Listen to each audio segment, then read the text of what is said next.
2 de la tarde con 31 minutos. Bienvenidas, bienvenidos nuevamente a la emisión de Una 3 en la Octava Noticias. Esta semana uno de los temas más discutidos ha sido la popularidad del presidente Andrés Manuel López Obrador. Primero porque el fin de semana se llevó a cabo esta manifestación del Frente Nacional Anti-AMLO en la que pretendían juntar las 100,000 personas manifestantes para exigirle que se retirara del cargo.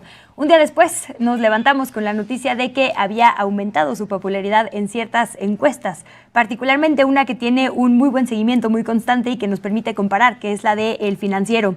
Le agradezco muchísimo a su director de encuestas, Alejandro Moreno, la comunicación para hablar sobre las cifras que estuvieron publicando el día de ayer. Gracias y bienvenido, director. Gracias, muy amable, Luisa, gusto saludarte.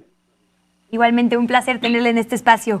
Hablábamos de que después de una caída en agosto, en septiembre repuntó la popularidad del presidente y si no me equivoco tiene que ver con una percepción de lo que se hace en materia de salud.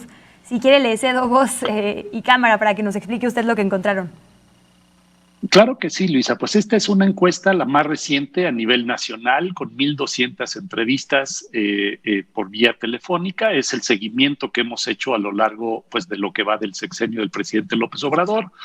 Y pues detectamos este ligero avance de 3 puntos. En agosto tenía 59% de aprobación, sube ligeramente al 62%, baja la desaprobación del 40% al 36%. Y me parece que ya es necesario sí decirlo que a pesar de pues, la pandemia y la crisis económica, la popularidad del presidente no se ha movido mucho, no ha padecido de caídas prácticamente desde mayo a la fecha. Y al revés, en los últimos meses ha recuperado algo de apoyo. En junio tenía 56, ahora son 6 puntos más con subidas una tras otra en cada mes. Me parece que parte de ello tiene que ver la percepción de salud. Como efectivamente mencionas, hay una valoración favorable, 41% lo evalúa bien, 33% mal en términos de salud, números muy similares cuando mencionamos la pandemia del coronavirus, pero creo que septiembre, Luisa, se caracterizó más por el tema de la corrupción y particularmente con el asunto de la consulta a los expresidentes para investigar y enjuiciar en su caso. La valoración de la corrupción dio un brinco impresionante, casi de 20 puntos, 27 en agosto lo consideraba muy bien o bien el manejo, sube a 46 y creo que refleja ese énfasis en la consulta a los expresidentes. La encuesta se hizo, debo decir, antes de el fallo de la Suprema Corte de declararla constitucional y hacerle algunas enmiendas a la pregunta propuesta, pero pues no podemos dejar de lado esa posibilidad porque en economía hubo un ligero avance, sigue números rojos, en seguridad pública también, pero es fundamentalmente la corrupción lo que creo que está detrás de este brinquito último en la aprobación presidencial al 62%, Luisa. Viendo las cifras que nos compartes desde junio hasta septiembre, efectivamente ha habido una serie de anuncios, digamos, en materia de corrupción y pienso desde los que tienen que ver con el exsecretario de Seguridad Pública, Genaro García Luna, después el caso Lozoya y todas las averiguaciones que podrían venir con esto. Es una inercia entonces, digamos, de aceptación a estos temas por parte de la población, porque justo va 56, 58, 59, 62 y ahora, bueno, la cúspide me imagino es la consulta por la cantidad de nombres, ¿no? que implica 5 expresidentes y bueno, todos los que quepan en esta nueva redacción. Yo creo que sí lo señalas de manera muy, muy correcta, muy contundente.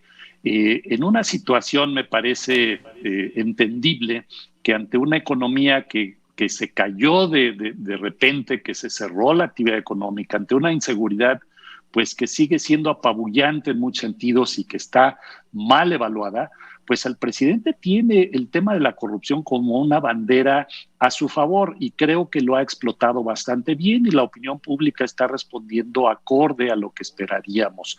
Me parece que hasta ahorita pues se combinan el tema legal, jurídico, sobre todo ya lo mencionabas con los casos Lozoya y García Luna, pero el de los expresidentes todavía trae una carga simbólica de esas que me parece que sí permean en la opinión pública y creo que el presidente se está beneficiando de la movilización de ese sentimiento popular en torno al tema de los expresidentes. Ahora con el, digamos, con el fallo de la Corte, pues va muy a tono a lo que medimos en la encuesta. 70% de los encuestados a nivel nacional considera una buena propuesta la del presidente López Obrador de hacer la consulta.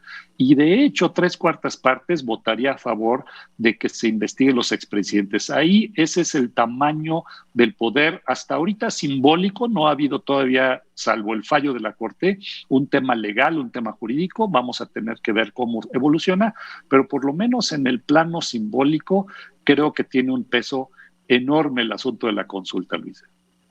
Hay otro tema coyuntural que a mí particularmente me saltó viendo los resultados, director, que es el tema de la violencia de género. Me parece que también fue uno de los temas de este último mes, de las últimas semanas, y aunque hay una gran desaprobación, parece ser que aún así las buenas noticias como estas de corrupción le ganan a esa agenda. Dicen ustedes que la población que encuestaron tiene pues, casi la mitad, del 49%, considera muy mal manejo del asunto de feminicidios y violencia contra las mujeres, y a pesar de esto no hay un cambio de narrativa, digamos, ¿no? O no hay un foco puesto en el tema de violencia de género.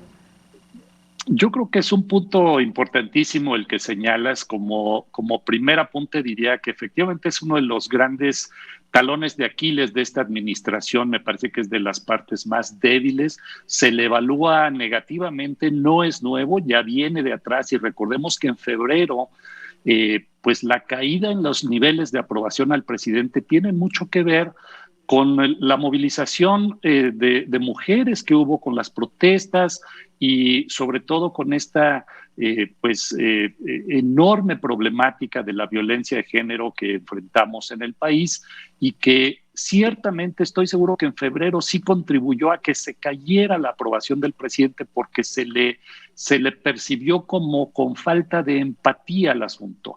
Varios meses después, pandemia de por medio, crisis económica de por medio, pues el tema sigue allí.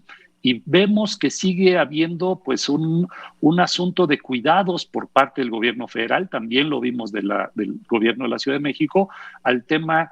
Pues en general yo creo que son varios que se conjuntan aquí, el de la violencia de género, pero también el de derechos de las mujeres, y podríamos englobar como pues las banderas feministas en su conjunto. Yo creo que es uno de los grandes retos para el presidente en ambas avenidas: lo real, lo factual, que tiene que ver con reducir o contribuir a reducir la violencia de género, pero también lo simbólico, que tiene que ver con el avance de los derechos de las mujeres.